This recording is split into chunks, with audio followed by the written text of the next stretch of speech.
नमस्ते, मैं हूं डॉक्टर प्रीति मिश्रा दीक्षित। मैं एक फिजियोथेरेपिस्ट और कॉस्मेटोलॉजिस्ट हूं। आज मैं आपसे बात करूंगी नी पेन के बारे में। नी जॉइंट का जो पेन होता है वो बहुत ही ज्यादा तकलीफ देता है। आप हमेशा यही सोचते हैं कि मैंने इतनी दवाइयां खा ली, इतना ट्रीटमेंट कर लिया, लेकिन मेरे नी का पेन ठीक क्यों नहीं हो रहा है। तो आप समझिए, जो दवाइयां मेडिसिन होती हैं वो बस इफेक्ट होता है उनका पेन को ठीक करने का, लेकिन वो जॉइंट के अंदर जो भी प्रॉब्लम हो रही है उसको मेडिसिन से ठीक नहीं किया जा सकता है। कुछ हद तक इन्फ्लामेशन वगैरह को सप्रेस करने के लिए मेडिसिन दी जाती है, लेकिन वो पूरी तरह से मदद नहीं करती हैं। तो आजकल इसीलिए फिजियोथेरेपी का प्रचलन बहुत बढ़ गया है, क्योंकि एक्सरसाइज की मदद से आप अपने नी जॉइंट की जितनी भी इन्फ्लामेशन या इंटरनल जो भी लिगामेंट इंजुरी या जिस भी वजह से आपको अगर पेन हो रहा होगा नी जॉइंट का, तो वो एक्सरसाइज की मदद से आपकी मसल्स की स्ट्रेंथ बढ़ाता है, आपका ब्लड सर्कुलेशन इंप्रूव करता है, तो आपको पेन में बहुत ज्यादा राहत मिलती है। तो नी पेन होने के कई सारे कारण हो सकते हैं, अलग अलग वजह होती है नी पेन की। कई लोगों को ऑस्टियोआर्थराइटिस होता है, लिगामेंट इंजरीज होती है, मेनिस्कस इंजरी होती है, पैटेलोफीमोरल सिंड्रोम होता है। आम भाषा में कुछ ऐसे भी वजह है, जैसे कि ऑस्टियोआर्थराइटिस, आपको तो पता होगा, एसीएल इंजरी सुनी होगी आपने कि जिसमें लिगामेंट टियर हो जाता है। लिगामेंट की टियर होने की वजह से बहुत ज्यादा पेन होता है मूवमेंट्स वगैरह में। ज्यादातर स्पोर्ट्स पर्सन को ये चीज ज्यादा होती है। तो इसलिए आप पहले अपने दर्द को समझिए कि आपका जो नी पेन है वो किस वजह से हो सकता है, फिर उसके बाद ही ट्रीटमेंट स्टार्ट करते हैं, ताकि हमें पूरी तरह से जानकारी रहे कि किस वजह से हमें ये नी पेन हो रहा है। देखिए, इस चीज को समझना बहुत ज्यादा जरूरी है कि जो नी पेन है उसका डायग्नोसिस हमारे पास प्रॉपर तरीके से, जैसे कि एक्सरेज हो गया, एमआरआई हो गया, क्योंकि कुछ ऐसी इंजरीज होती हैं, कुछ ऐसे सिंड्रोम्स होते हैं जो सिर्फ एक्सरे में नहीं समझ में आते हैं, तो उसके लिए हमें एमआरआई के लिए जाना पड़ता है। तो डायग्नोसिस होना बहुत ज्यादा जरूरी है, क्योंकि तब जब डायग्नोसिस हमारे पास होगा तो हम उसका ट्रीटमेंट भी करेक्ट वे पे कर पाएंगे और आपको निजात मिलेगी नी पेन से। नी पेन बहुत ही मेजर प्रॉब्लम हो चुकी है आजकल। पहले ये ओल्डर एज में ज्यादा देखने को मिलती थी, लेकिन आजकल की लाइफस्टाइल और बहुत सारी चीजों में आप देख रहे होंगे कि आजकल किसी भी एज में ये पेन होने लगता है लोगों को, और ये बहुत लॉन्ग टर्म तक ये पेन करता है, क्योंकि इसका कोई सोल्यूशन नहीं परमानेंट निकाल पाता है कि इसको ठीक कैसे किया जाए। तो पेन हमें लगातार बना रहता है और पेन होता रहता है। तो फिजियोथेरेपी में काम होता है आपके इंटरनल हील करना, आपके नी को जो भी प्रॉब्लम हो उसमें, क्योंकि नी पेन के बहुत सारे टाइप्स होते हैं, जैसे कि ऑस्टियोआर्थराइटिस हो गया, लिगामेंट इंजरी अगर किसी को हो गई है, जैसे कि जर्की मूवमेंट किया हो, कभी गिर गए हो घुटने के बल, तो पैटेलोफीमोरल सिंड्रोम भी होता है, जिसमें आपके पटेला से रिलेटेड इंजरीज हुई है, अगर वो उसमें कोई जोर का झटका लगा हो तो उसकी वजह से भी आपको इंजरी इंटरनल हुई होगी और आपको पेन हो सकता है। तो इसीलिए कहते हैं कि पहले अपना डायग्नोसिस होना बहुत ज्यादा इंपॉर्टेंट है। मेनिस्कस इंजरी होती है, जो हड्डियों के दोनों जॉइंट्स के बीच में जो रेस्ट करता है, स्पंज फॉर्म का रहता है, जो हड्डियों को घिसने से बचाता है, वो भी बहुत डैमेज होने की वजह से नी पेन की प्रॉब्लम हमें स्टार्ट हो जाती है। तो इन सब चीजों को हील करना बहुत ज्यादा जरूरी है।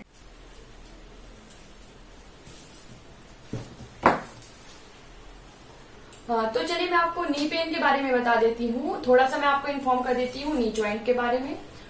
नी जॉइंट हमारा फीमर, टिबिया, फिबुला और यहाँ पे पटेला से मिलके बनता है। इसमें 3 तरह के जॉइंट होते हैं। ये हिंज वैरायटी का जॉइंट होता है। ये एनाटॉमी बहुत डीप है। मैं आपको ऊपरी तरीके से जो आपको आसानी से समझ में आए उस तरीके से मैं आपको बता देती हूँ। तो देखिए, फीमर और टिबिया मिलके हमारा ये जॉइंट बनाते हैं। पटेला इसमें अटैच होती है फीमर से, और ये जो बीच का हिस्सा है यहाँ पे कार्टिलेज होता है, जिसको मेनिस्कस बोलते हैं, जो इन दोनों हड्डियों के बीच में स्पंज की तरह होता है और दोनों हड्डियों को प्रोटेक्ट करता है, ताकि वो आपस में बैलेंस बना के रहें और जो भी प्रेशर वगैरह लगता है उसको वो मैनेज करके रखता है। तो हम आज अभी आपको ऑस्टियोआर्थराइटिस के बारे में बता रहे हैं। ऑस्टियोआर्थराइटिस बहुत ही मेजर कारण है और ये ज्यादातर 45 प्लस एज में आजकल बहुत ज्यादा कॉमन हो गया है।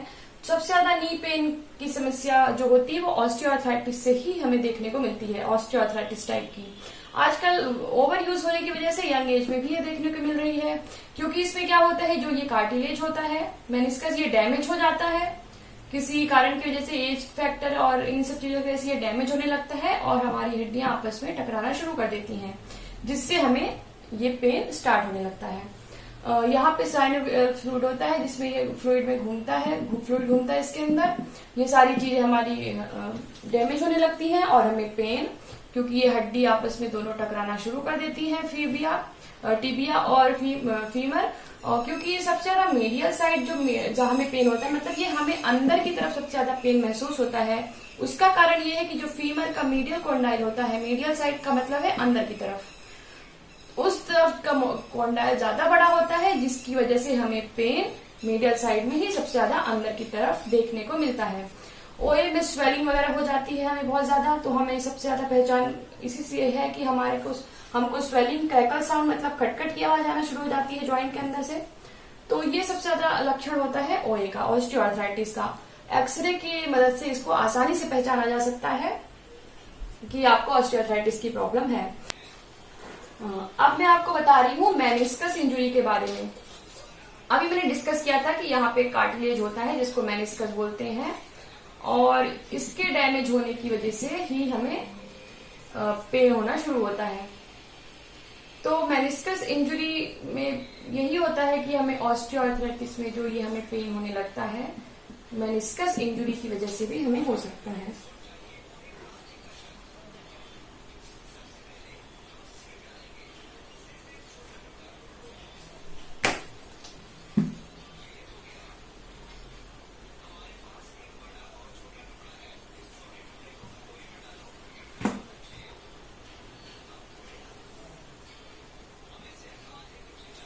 चलिए मैं अब आपको बता रही हूँ पटेलो-फीमोरल सिंड्रोम के बारे में।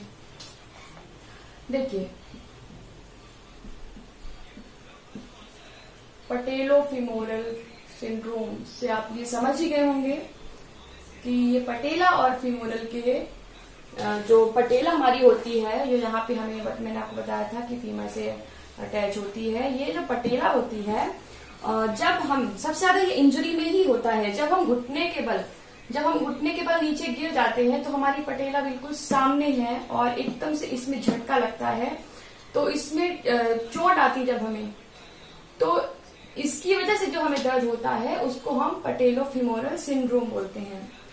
क्योंकि इसकी वजह से हमारा जो यहाँ पे कार्टिलेज वगैरह होता है ये डैमेज होने लगता है, और कई बार कुछ टाइम बाद तो ये ठीक हो जाता है, लेकिन बाद में हमें इसकी वजह से भी पेन हो सकता है। तो आप ये नोट करिएगा कि आप कभी बहुत ज्यादा जर्की मूवमेंट या इसकी वजह से आप कभी गिरे तो नहीं थे, ताकि आपको पटेलो-फीमोरल सिंड्रोम की वजह से आपको नी पेन हो सकता है।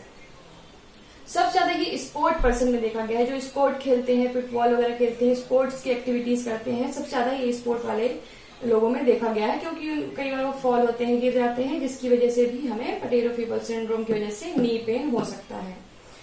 ओवर यूज की वजह से भी होता है, और स्पोर्ट्स के अलावा भी अगर कई बार आपको ऐसी चोट लगी है कुछ, तो आपको इसकी वजह से भी नी जॉइंट में पेन हो सकता है।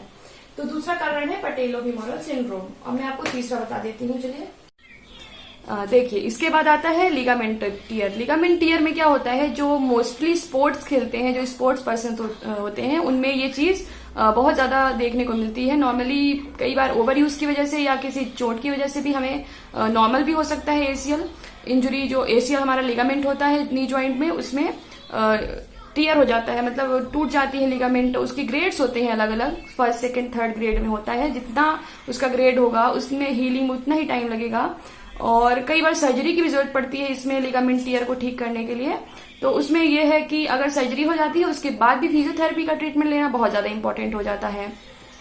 तो लिगामेंट टियर में यही होता है कि बहुत ज्यादा पेन होता है इसमें, और वेट बियरिंग नहीं लेना होता है कुछ टाइम तक। इसके बाद धीरे धीरे एक्सरसाइज स्टार्ट होती है और हीलिंग धीरे धीरे होती है इसमें। तो मोस्टली स्पोर्ट्स पर्सन में ये चीज ज्यादा देखने को मिलती है, लिगामेंट टियर होता है जो, और इसकी ये एक मुख्य कारण है नी पेन होने का। अब मैं आपको बता रही हूँ सिम्टम्स, मतलब आपको क्या क्या तकलीफ होगी आप समझ पाएंगे कि आपको नी में पेन हो रहा है। सबसे पहला होता है आपकी नी में सीवियर दर्द होता है। कभी रात में सोते टाइम आपका पैर फिक्स एक मूवमेंट में अटक जाता है और पैर सीधा नहीं होता है। ज्यादातर ये ऑस्टियोआर्थराइटिस में देखा गया है, और पेनफुल बहुत ज्यादा होता है जब आपको ऑस्टियोआर्थराइटिस और नी पेन होता है। तो इसके अलावा स्वेलिंग भी रहती है नी के अराउंड, सूजा हुआ रहता है, एडिमा रहता है, ऐसा लगता है जैसे कि कोई फ्लूइड आपके घुटनों पे इकट्ठा हो गया हो, ऐसा महसूस होता है, उसको बोलते हैं एडिमा। और स्वेलिंग बहुत मेजर इसमें सिम्टम आपको देखने को मिलेगा।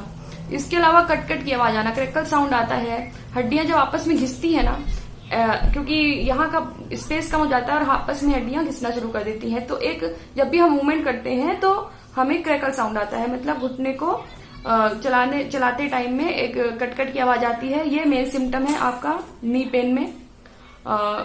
ये सारी चीजें अगर आपको देखने को मिल रही हैं और आप तकलीफ में हैं तो आप अपना कंसल्ट कर सकते हैं डॉक्टर से। और कंजर्वेटिव ट्रीटमेंट जैसे मेडिसिन हो गई आपकी, और आपको स्टार्ट करना है फिजियोथेरेपी एक्सरसाइजेस जो आपकी मसल्स को स्ट्रेंथ देंगी, आपकी इंटरनल नी की हीलिंग करेंगी और स्वेलिंग वगैरह धीरे धीरे कम हो जाती है। बहुत ही हेल्पफुल है फिजियोथेरेपी का ट्रीटमेंट आपके लिए।